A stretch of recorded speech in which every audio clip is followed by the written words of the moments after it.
Welcome back to the only YouTube channel that provides content about crowbars. It's your young boy, back with another video about crowbars in scary movies. Before I go into the main topic of this video, I must talk about the franchise.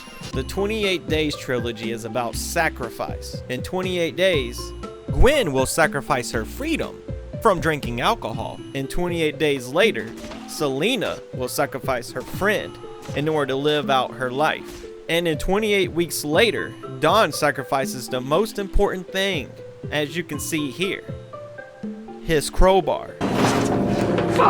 28 Days Later was absolutely a phenomenal movie. People hold it to high standards. And for some odd reason, people hold its sequel 28 Weeks Later to high standards as well. Well, I'm here to tell you why you're all full of shit. This movie did not live up to the hype at all. After watching Days Later, I was so hyped to jump into Weeks Later. But then what I got was a pile of shit thrown in my face. And I was told to love it. But anyways, let's jump into the movie and go over all the terrible mistakes. The movie opens up with a group of people at a dinner table about to chow down on some delicious food until they hear a knock at the door. A man named Don is the one to answer. Hey. It's a young boy. Don is the hero. For now. Moments later, a horde of zombies come crashing through, you know, with their Hulk-like strength and all. All hell starts to break loose. Each member of the household gets taken out one by one. Don is doing his best right before making the biggest mistake of his life, and that would be dropping the crowbar. And he knows that was a mistake because the motherfucker takes off instantly. His wife is too busy chasing after this dumbass kid that caused this mess. Where the fuck did he come from? And where the fuck did he go? Oh, Cotton Eye Joe. Dawn finds them in the room. Dawn! Help us! Oh, so Dawn is a savage. Rose finds a way out of there and he fucking dips.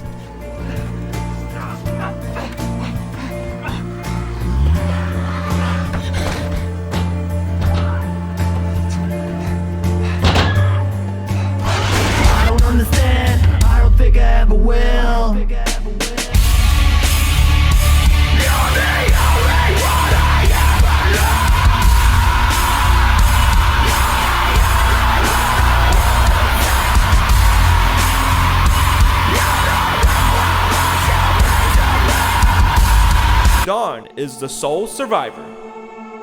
I guess send a letter to Jeff Probst to claim your million. I don't know how this works.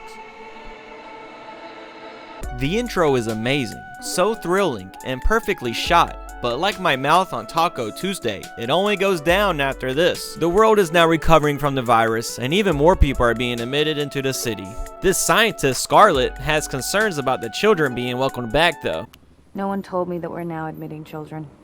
Or maybe she's just annoyed because no one told her. Why would nobody want children into the city? I mean, kids can be annoying and a bit stinky. What are you afraid of? What if it comes back? It won't come back. What if it does? If it comes back, we kill it. Don, the man who chose life over his wife, gets to reunite with his kids, Tammy and Andy. He shows off the sick penthouse he's been living in. Kids, it's time for another action-packed episode of Cribs. This week we're giving you more than you can even imagine with those purveyors of good taste.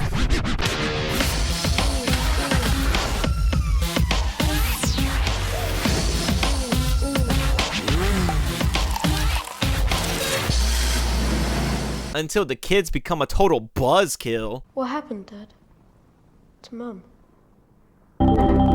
Now he has to sit them down and let them know that their mom was ate alive by the AIDS virus. The kids doesn't take the news well at all, and they actually start to blame him, but he clarifies that he saw their mom die, so there was no going back. I managed to get away.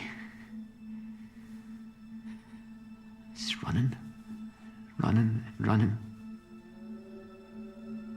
Oh, boo-hoo! Let me play a sad song for you on the world's smallest violin.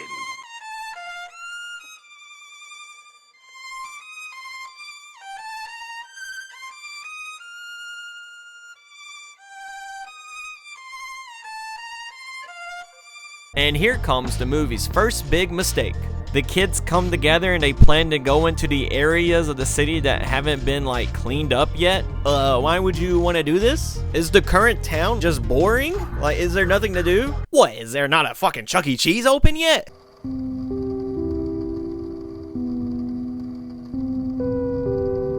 These kids played a bit too much Metal Gear Solid because their sneakage is on point. A fucking cockroach couldn't get through as smooth as these kids did. You've been hit by, you've been struck by a smooth criminal. I'm talking in broad daylight. The sky is as blue as ever, and they're in all black. And no one can see them?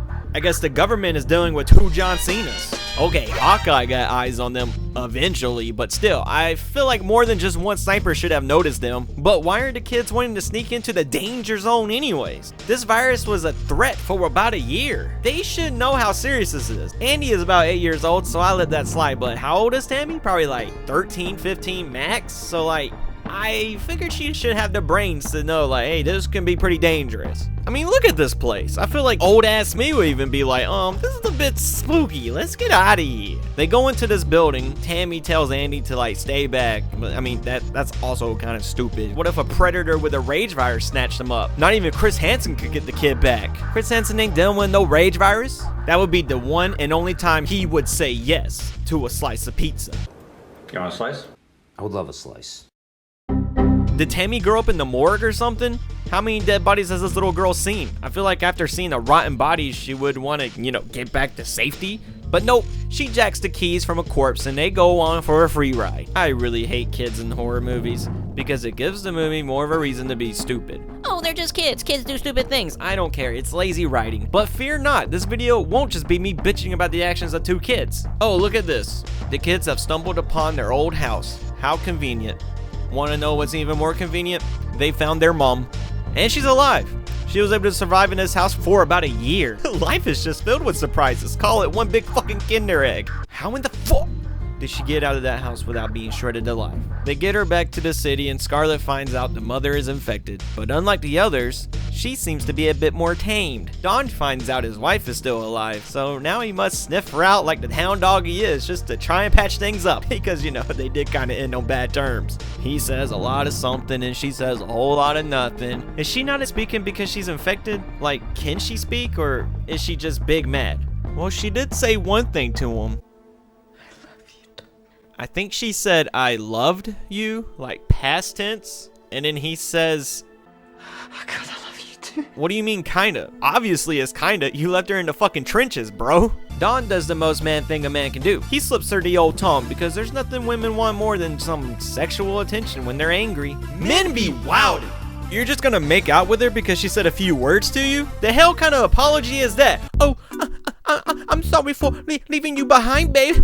Now, let me taste your breath. But other than that, baloney, another big issue with this scene is that how did this even happen? The government literally had snipers on the rooftops 24/7, but there was not a single guard in front of the room with a known infected patient? Explain that, please. Someone type down in the comments explaining that. Oh, they let their guard down. Their guard is always up. Their guard is up 24/7. And you mean tell me in 5 minutes they all let it down? But let's be real, we all know the truth. It's just so the plot can move along. We need a reason to have an outbreak. So let's have this weirdo guy casually walk into this room and make out with an infected person. Yeah, that'll get the plot moving along. Thanks, movie. He's about to get very violent with this woman, and if you don't want to see that, I completely understand, so skip to this timestamp.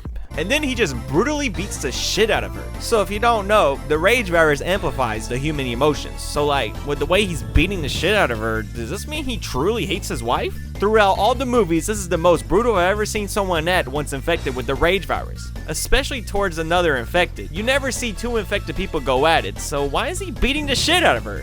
And for so long! Bro is knocking the shit out of her. And then he bites her? Like, what the fuck? She is already infected, bro. I guess you could make the argument that she isn't fully infected, but why would he not start with a bite? Why is he biting her now? I don't know. I feel like this aggressive shit was shoehorned in just for shock value. Of course, the plot armor is strong for this one zombie. He goes through these soldiers as if they are teddy bears. Time to sound the alarms. Oh, don't act all shocked. Of course there was a breach. Were the guards out grabbing a drink or something? All right, dude, first things first, let's get some beer, man. You know, screw Dennis and his rules. The guy's like, such a dick about shit. Scarlett rescues the kids, but only because she finds out there might be a cure in their DNA. But the guards aren't letting her through to safety because it's a code red. I guess Andy thought code red meant they were giving out Mountain Dews because he somehow gets separated from Scarlett. Kids be fiending for that red 40. Andy is hearing a knock at the door. He's wondering what the punchline will be. Oh, it's just his father. Well, that's not so funny. Man, this little family is something else. So much time and effort was spent on getting humanity back together just for this family to come along and fuck it all up. All units, this is Medical Commanding Officer Sierra Lima. Please be on the lookout for a young boy, age 12, name Andy. Scarlett, they wouldn't let you through the doors earlier. What makes you think they give a fuck about a lost child? Rooftop units, target everyone at ground level. No exceptions. Repeat, no exceptions. They tell Hawkeye to go full Alex Jones. What do I do, Lord? Destroy the child. Corrupt them all. But unlike Alex Jones, this guy has a soul. Andy finds his way into a store, and check this out. He just so happens to run into Scarlett and Tammy. Thank God! I thought they were gone for good. Throughout all of that carnage, I'm glad the odds of them reuniting was really high. Really, really, really high. If we take one step out of that door, if the infected don't get us, the snipers will. Well, you don't have a choice, my friend. Hawkeye makes his grand entrance. As always, he is here to save the day. The group of survivors is on the move, and Hawkeye gets a call from one of his butt buddies. Outbreak is totally out of control. They're taking no chances. So unless you are out of the target zone, you are getting cooked. You got me? How long we got? They're already on their way. You got 4 minutes, tops. But listen, I got some clear landing ground at Regent's Park. That's the pickup point. Got it? Be back in touch. But Hawkeye fails to mention that he won't be alone. Like, what is your plan here, sir? How are you supposed to fit all these people on a singular helicopter? Okay, Don is literally stalking his son. My first time viewing this movie, I thought the kid was just seeing shit due to all the trauma, but according to some comments I've seen online, the father is actually stalking him. This shit is so dumb. I guess this is just a way for the movie to add suspense. You know, for the virus to be called the Rage virus, Don sure is taking things pretty slow. Anyways, here comes the fireballs. Man, this is some ICP music video type shit.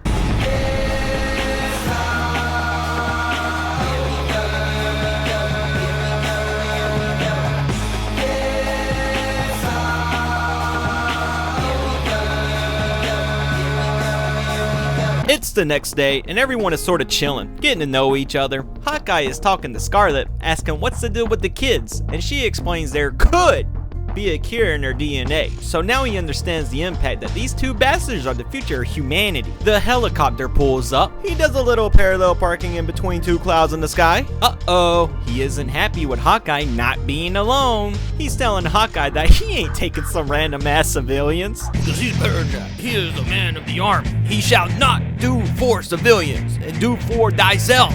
But then this jabroni gets the bright idea to try to hijack a helicopter.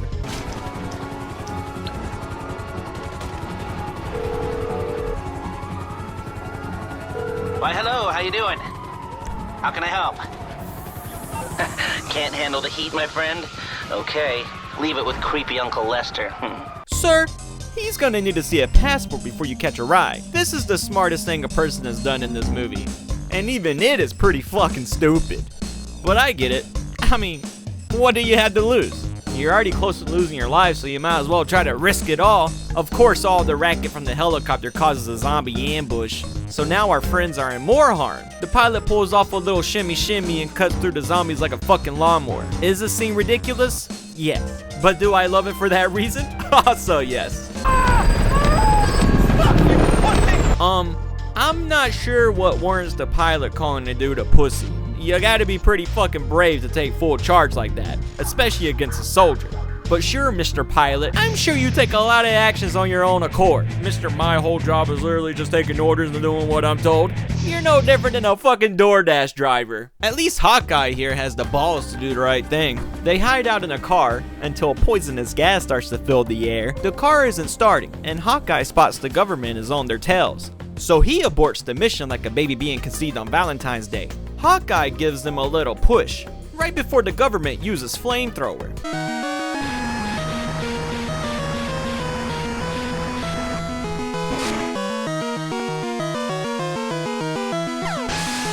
This isn't the first time an Andy is involved with someone being set to a blaze, so now this journey only has 4 people left. They go for a bumpy ride down a staircase, and this seems to be their destination. Scarlett is using the scope on the sniper in order to see, because we wouldn't want these kids stepping on any bodies. That's disrespectful to the dead. But she misses a step to the left and they tumble down an escalator.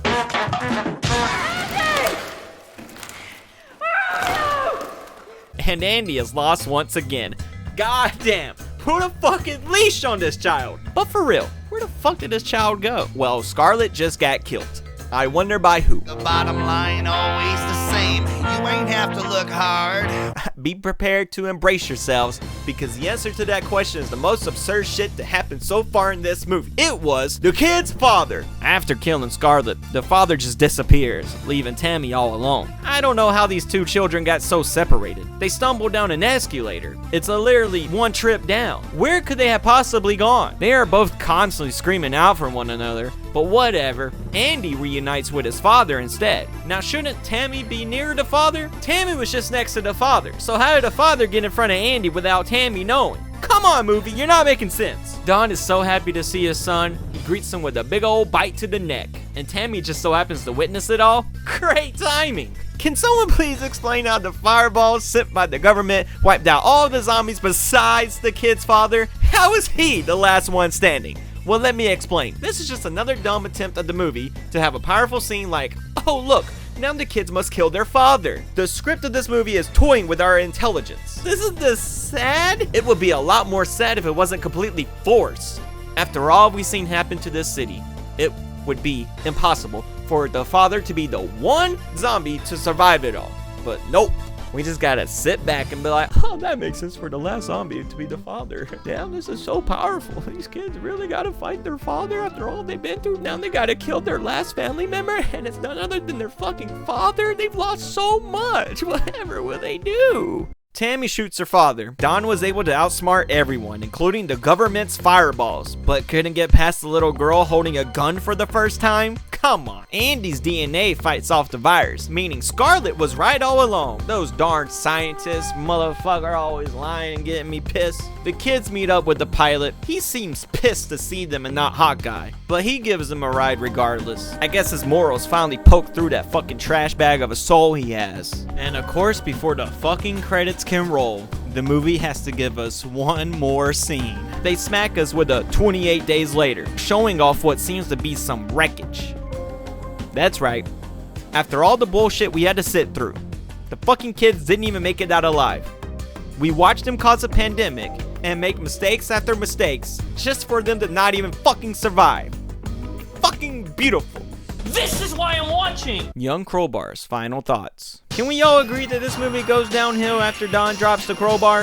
I think we can all agree on that. Here's another small critique with this movie. The 28 Days Later music plays almost throughout the entire fucking movie. It would have took them too much work and brain power to come up with something original, so they just play the song we're all familiar with on just about every action-packed scene, and it's clearly just for the sake of nostalgia. It's a bit overkill if you ask me. And there you have it. All of the mistakes of 28 weeks later. I try to make my critiques a little comedic so I don't come off as a total hater-ass bitch.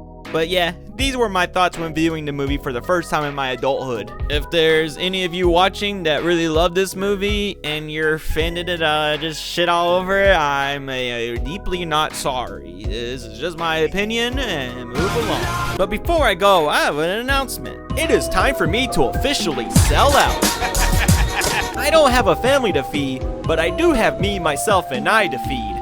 And we motherfuckers love banana pudding. No pudding. So please help out. If you love my content and want to show even more support, drop a buck and you'll have access to even more of it. I can't promise exclusive videos, but I can promise that you'll get to see the videos earlier. And you may get a little bit more content within the videos, because sometimes YouTube requires me to edit out segments because of copyright. Like my last video got fucked by YouTube's shitty copyright system, but on my Patreon you can watch it the way it was intended to be posted. Don't worry, Amazon, my video is still fair use. So just to clarify the perks, for just $1, you'll get to see my videos early, uncensored, and you'll get to see the true art before YouTube forces me to change shit. And I hate change. That's why I never change clothes. Who's got time for that? I got movies with crowbars in them to watch. So if you wanted to see this video a few days early and without all the censorship bullshit, then go on over to my Patreon and drop $1. And if not, then that's alright too. Thank you to all my Crowbar warriors for watching to the end.